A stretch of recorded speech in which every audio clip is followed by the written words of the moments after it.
मित्रों, हम अक्सर अपने जीवन में देखते हैं कि हम पूजा पाठ भी करते हैं, व्रत भी करते हैं, मंत्र जाप भी करते हैं, सभी उपाय करते हैं सुख शांति और समृद्धि प्राप्त करने के, सुरक्षा के लिए, बीमारी से बचने के लिए।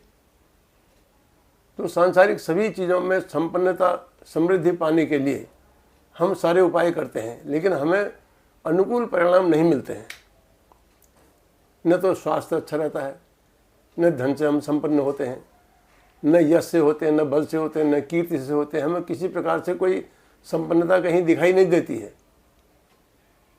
एक चीज़ अच्छी होती है तो फिर दूसरी चीज़ कुछ न कुछ और हो जाती है। तो उसका जो है कारण जो मेरी समझ में आया, वो एक कहानी के रूप में एक मित्र ने मुझे कभी सुनाई थी, और वो कहानी मैं आपको सुनाता हूँ, शायद आपकी भी समझ में आ जाए। तो मित्रों, एक लड़का 8वीं कक्षा में 2 बार फेल हो गया। अब वो लड़का सोचता था कि मैं तो मंगल का भी व्रत करता हूँ, शुक्र का भी व्रत करता हूँ, मंदिर में भी जाता हूँ, रोज़ नियमित मंदिर में हाजिरी देता हूँ और सारे नियम धर्म पालन करता हूँ, फिर मैं क्यों फेल हो जाता हूँ और मेरे साथ के बच्चे वो आराम से आगे जाते हैं? क्या कारण हो सकता है? तो उसने अपने मनन करते करते वो एक अपने सीनियरों से उसने पूछा, लेकिन उनकी समझ में कहीं संतुष्टि उसको नहीं मिली। तो एक दिन उसके अध्यापक उनको पढ़ा रहे थे स्कूल में, क्लास में, कि माता पिता गुरु देवता। तो उसके मन में ये बात स्ट्राइक कर गई और वो सीधे इस बात पर गहराई में सोच में पड़ गया और पूछता रहा, लोगों से पूछता रहा।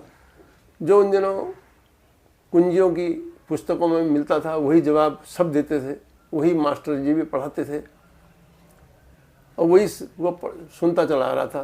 पर उसको इसमें कुछ संदेह पैदा हुआ। पहली बार उसको कुछ स्ट्राइक हुआ कि इसमें कहीं ना कहीं कुछ न कुछ है। तो वो एक पहाड़ी पर बैठा, शाम का टाइम था। वो इस मनन करते करते करते वो परेशान हो गया कि किस कारण से मैं फेल हो रहा हूँ। पढ़ता मैं भी हूँ, पूजा पाठ भी करता हूँ। तो एक सीनियर, एक विद्यार्थी ने, उससे जो काफ़ी सीनियर था, उसने कहा कि अगर तुम इन हमारे जवाबों से संतुष्ट नहीं होते हो तो नज़दीक के उस मंदिर में एक शास्त्री जी रहते हैं। वो शास्त्री जी अच्छे ज्ञानी हैं, उनके पास आप जाओ और उनसे पूछो कि इसका क्या अर्थ है, क्या मतलब है। वो उसी शाम को उन पंडित जी के पास पहुँचे, शास्त्री जी के पास पहुँचा। शास्त्री जी पूजा कर रहे थे, पूजा करने की तैयारी कर रहे थे। उनने उनसे पूछा, कैसे आए हो? तो उस बालक ने कहा कि मुझे इसका जवाब चाहिए, ऐसा ऐसा। उसने कहा, इसका जवाब तो सभी बच्चों को पता है। उन्होंने कहा, पर मैं उससे संतुष्ट नहीं हूँ। तो शास्त्री जी ने कहा कि फिर तुम थोड़ी देर बैठो, मैं पूजा आरती कर लेता हूँ, उसके बाद मैं तुम्हें इसका जवाब देता हूँ। तो उन्होंने पूजा आरती की, तब तक वो विद्यार्थी वहीं बैठा रहा। उसने जब पूजा होगी तब उसने उनसे कहा कि महाराज अब बताइए। प्रार्थना की उनसे हाथ जोड़कर। तो उसने कहा, शास्त्री जी ने कहा कि देखो, तुम सब कुछ करते हो, तुमने बताया कि तुम मंगलवार का भी व्रत करते हो, शुक्रवार को भी तुम पूजा करते हो, तो सोमवार का भी करते हो, तुम शिव जी मंदिर में भी जाते हो, सब जगह जाते हो, सबको मानते हो, सब पूजा पाठ भी करते हो। पर तुम मुझे एक बात बताओ कि तुम अपनी माता की पूजा कितनी करते हो? उन्होंने कहा, मैं माता की पूजा तो नहीं करता।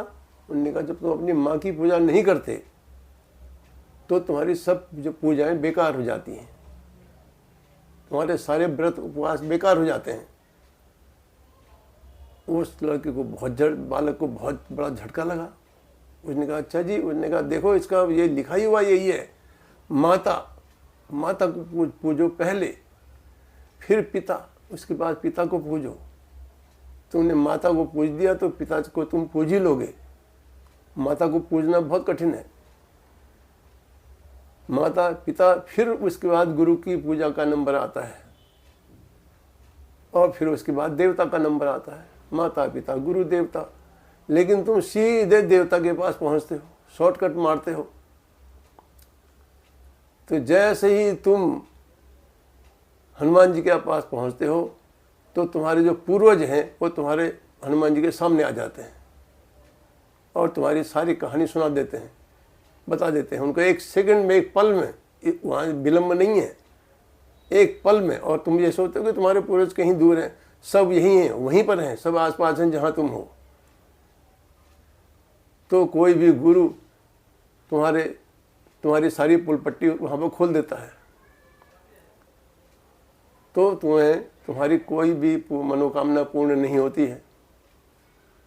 इसलिए तुम जाओ, अपनी माँ और पिता दोनों का आशीर्वाद ग्रहण करो, उनको प्रसन्न करने की कोशिश करो। किस किस तरीके से कर सकते हो वो तुम जानो, लेकिन तुम्हारी पूजाएं तभी सफल होंगी जब तुम अपनी माँ की पूजा करोगे, माँ की आज्ञा कहने के अनुसार चलोगे, माँ को प्रसन्न करोगे, पिता को प्रसन्न करोगे, अपने स्कूल में गुरुजनों को उनको प्रसन्न करोगे, या जिससे दीक्षा तुमने ली है उनको प्रसन्न करोगे। लेकिन शुरुआत माता पिता से ही होगी। वो समझ गया। वो बालक घर गया। घर जाके उसने सीधे अपने हाथ पैर धोए, अपनी किताबें पे, कहाँ वो बिल्कुल और दिन सुनता ही नहीं था। वो 9-9 10-10 बजे रात तक घूमता रहता था, घुमक्कड़ था, उल्टा सीधा जवाब देता था, कभी कहना नहीं मानता था, इधर आ बोलो तो उधर जाता था, उल्टा ही उल्टे काम करता था वो। उस दिन वो गया और जा करके उसने अपने जैसे उसको करना चाहिए था उस हिसाब से उसने किया। अब माता पिता भी आश्चर्यचकित हुए कि आज इतना समय पर अपने आप ही घर आ गया, और दिन तो बुलाने से भी नहीं आता था। आज तो ये अपनी किताबों को संभाल रहा है, और दिन तो इसके कापी किताबें सारी बिखरी रहती थी, हम संभालते संभालते थक जाते थे।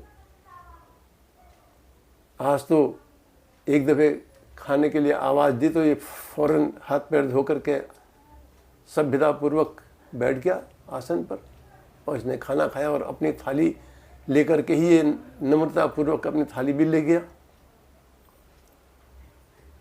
और फिर ये खाना खाने के बाद भी फिर ये अपनी कापी किताबों को सजाने संवारने और सही करने में लग गया। आज क्या बात है, क्या हो गया इसको?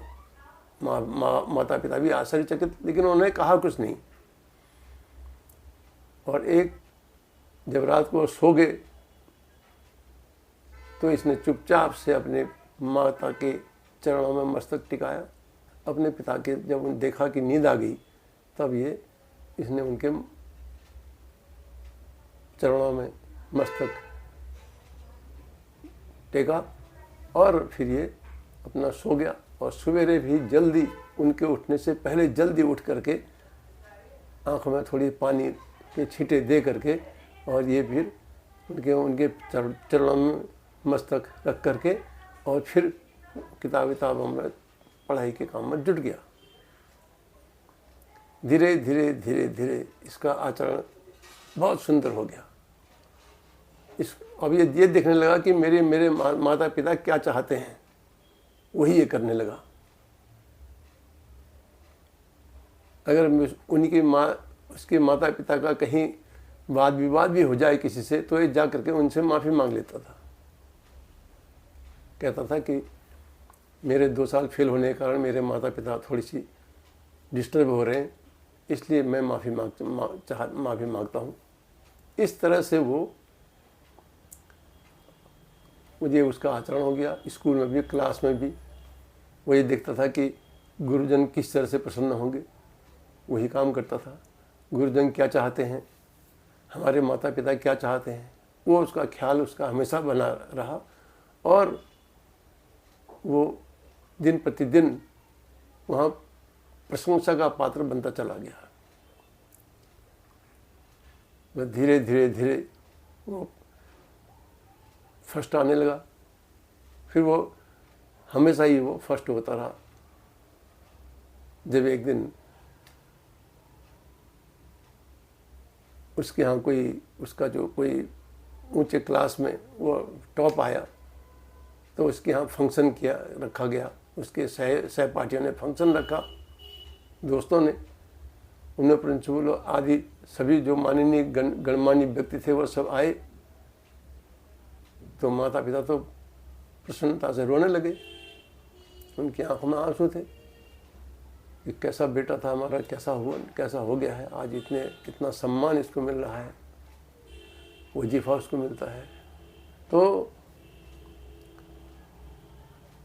जब उससे पूछा कि आप ये सब कहाँ से आपको ये प्रेरणा मिली, तो वो गया और अपने जो मास्टर जी थे संस्कृत के, उनका हाथ पकड़ के लाया। बोला इनसे मुझे प्रेरणा मिली है कि इन्होंने मुझे बताया कि माता पिता गुरु देवता का क्या अर्थ होता है।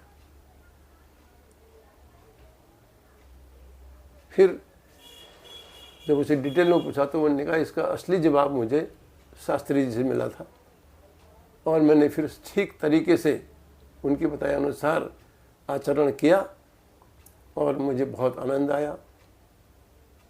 मैं माता पिता का आशीर्वाद लेने में सफल रहा, गुरुजनों का आशीर्वाद लेने में सफल रहा और अब मुझे देवी देवताओं का भी आशीर्वाद प्राप्त है। ये यश बल कीर्ति जो मुझे मिल रही है, ये सब देवी देवताओं की कृपा है, वो आशीर्वाद, यही आशीर्वाद है उनका। तो इस तरह से हम शॉर्टकट ढूंढते हैं।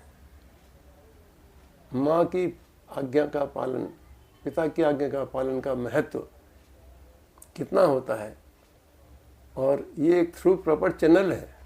हम डायरेक्ट देवताओं को खुश नहीं कर सकते, हमारे माता पिता मौजूद हैं। तो मित्रों, माता पिता की पूजा, उनके प्रार्थना, उनका आशीर्वाद, उनकी महिमा मैंने आपको बताई और यही फैक्ट भी है। बिना माता पिता के आशीर्वाद से कोई सफल नहीं हो पाता। यह मेरा अपना अनुभव है। आपने इसको ध्यान से सुना, आपका बहुत बहुत धन्यवाद।